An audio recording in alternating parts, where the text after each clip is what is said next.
Welcome back, or if you're new, welcome. A few weeks ago I put out a video titled 7 Reasons You Should Ride Motorcycles. One of the things I listed in that, I mentioned community. In this video I want to expand on that a little more because that's been on my mind quite a bit the last few days, as I know I've mentioned the term gatekeeping a few times, and I've also seen it mentioned elsewhere, and so then that got me kind of thinking about just the motorcycle community in general. So there's 3 aspects that I think need to be mentioned here that I don't know that I covered these. I didn't go into this great a detail in that video. The first thing I want to mention is, although people use the term gatekeepers, and I'm guilty of it, I've mentioned that too, I would say that overwhelmingly the motorcycle community is extremely welcoming and caring. The majority of riders do not care what you ride. The fact that you ride is enough. And a lot of people understand the nuances that different people have different preferences on size bikes, style of riding, different experience level, which therefore necessitates different bike to suit your whatever your needs are, your experience. You know, you have those gatekeepers, but that's a very small number. Those gatekeepers are essentially just trolls. That's all they are. The so-called gatekeepers that you will find online, I would be willing to bet that a lot of those people don't even ride. You know, the simplest thing is, I know that I mentioned this in that video, is the biker wave that people give to one another. I know some people hate it, some people love it, there's everywhere in between.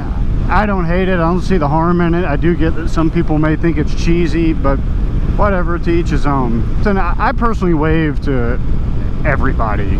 I mean everybody. If you're on 2 wheels, I wave, because what does it harm? The way I look at it is, if you're on 2 wheels, you're risking things just like I am, no matter what you're on.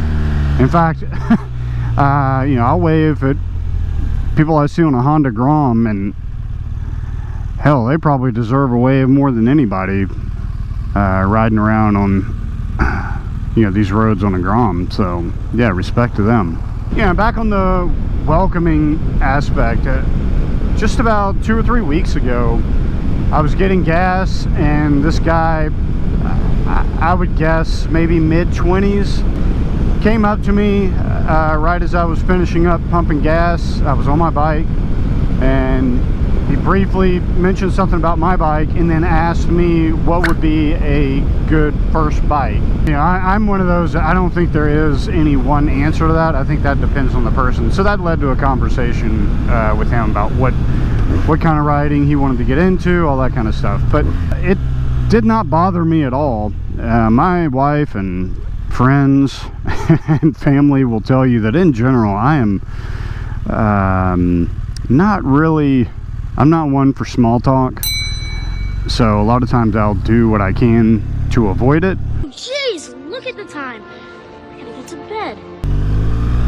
But when it comes to motorcycles, if somebody wants to come up and strike a conversation with me about motorcycles, I'm all for it. And I feel like that's pretty common amongst anybody in the motorcycling community.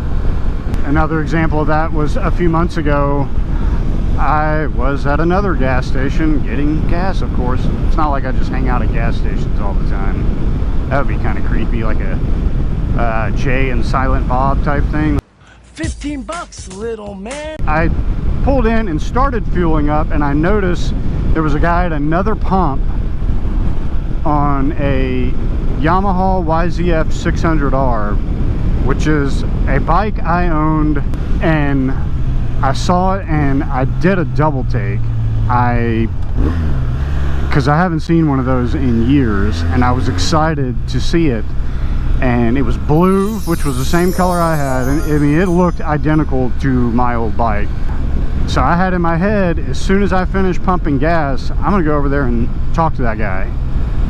Yeah, it wasn't like I was gonna overload him with you know, stories of the old days, glory days. There's no reason to start playing Bruce Springsteen here.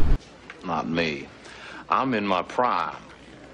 You know, there's been times I've been at the grocery store or some other store, have to go out to the bike or getting off the bike, and somebody walking by.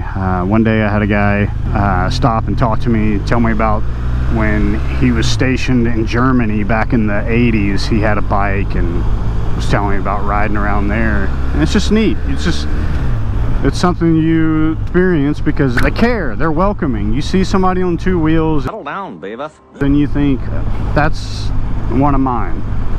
And that brings me to the next aspect of this. When somebody needs help, if somebody on a motorcycle needs help, nobody stops. Nobody says, oh wait, no, you're riding such and such brand, I'm not helping you. And if I see somebody on a bike that looks stranded, you know, and they're alone, I'm going to stop and check on them. I've done that when I'm not riding, when I've been in my truck. A few years ago I stopped. I happened to be driving home. It was at night, and I saw a couple walking a motorcycle on the main road at an intersection, and I thought, oh crap, they're gonna get hit. So I circled back and went to try and help. Long story short, they ran out of gas. Mr. Simpson. It's a shared experience. That's really what it's about, is the shared experience, and your experience is roughly the same regardless of what brand you're riding. We face the same hazards, we face some of the same perceptions, and a lot of times we like to do the same things. You know, people on motorcycles will generally like to ride the same roads and things like that. But you'll run into these people at a gas station or a parking lot, and you can talk about anything. You can talk about their motorcycle or your motorcycle, but even if you don't have that to discuss, the simple fact that you ride gives you other topics. You may end up talking about the ride that you're on then, you know, whatever road you're on, or that can evolve into discussions of other rides you've been on, other highways, roads that are nice, or trips that you think are great. Sure, you can easily go out and find information about different roads and road trips, destinations online. You can easily do that. Sometimes you can get more information by speaking to someone personally, somebody that has personal experience. Along with the shared experience of going on these different places on two wheels, it's also about everything that goes into that. Several weeks back, I dare even say it may have been months back, I did a short that was kind of a joke about the biker wave. I think I'll hopefully insert it here. So while I was certainly intentionally trying to be comedic about it, there's also a certain degree of truth in it, with a mix of humor, obviously, because there are people that I think kind of overthink it, and then there's also people, like, I'm generally just one that I wave just because I wave. I don't want to be a dick if somebody waves to me, and like I said earlier, what's the harm in waving at somebody?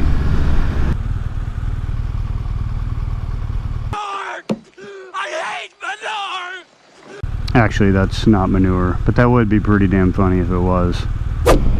I do feel that part of the root of the wave is just an appreciation for the challenges that anybody on two wheels faces. I don't mean to sound overly dramatic in saying that, but there is a certain degree of truth to that I think people, unless you actually own a motorcycle or have owned a motorcycle, experience riding around in various conditions, you just truly don't appreciate it.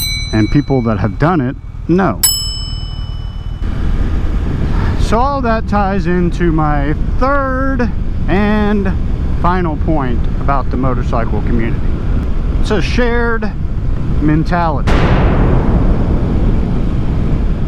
See, like, he didn't wave. That's just mean. That's just mean-spirited. Why you want to be so hurtful, man? Just kidding. I don't give a shit. So what do I mean by similar mentality? Obviously there's still individuality amongst all motorcyclists, right? That's why we have so many different styles of bikes, different styles of riding attire, different preferences, all that stuff. But one thing is pretty much the same. You will notice a mentality difference between riders and non-riders. One of the biggest reasons people will not ride is this fear that they are going to die or have a major accident on a motorcycle. Whereas riders realize, yes, I am at increased risk. However, riding is fun and it's cool as shit.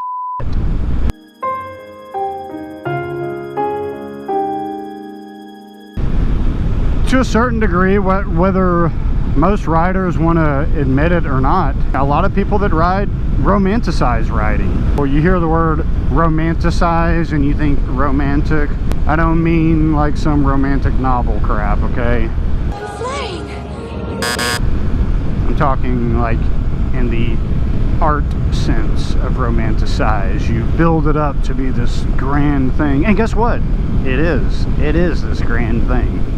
It is romantic, it is grand, it is beautiful, and in the plainest English possible, it's freaking awesome. And that's what I feel is the common thread amongst the motorcycle community. I'm sure there's probably more to it than that. This is just what's been going through my head. But if there's something I missed, I would love for you to add on. Say, hey, you missed this. Or if you disagree, you know, in other words, if you're wrong about something, feel free to drop a comment about how you're wrong about something that you disagree with me on. That was sarcasm. But thanks so much for watching. I'm going to try and link below the video where I went over the 7 reasons you should ride a motorcycle, or 7 reasons you should ride motorcycles. Hopefully I can figure that out. Sometimes I don't computer good, so we'll see. But thanks so much.